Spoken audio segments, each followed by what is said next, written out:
We have here a dirty brush. Now, how did it get dirty? You've been using it and you have not been cleaning it. Please don't be afraid of cleaning. Here's the easiest way possible. Botanical cleansing oil cleans amazing makeup out of brushes. My favorite cleanser in the whole wide world. And here we go. Dirty brush.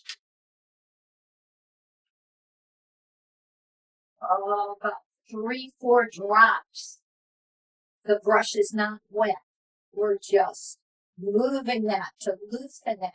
And then we do the magic show. We just put it underwater.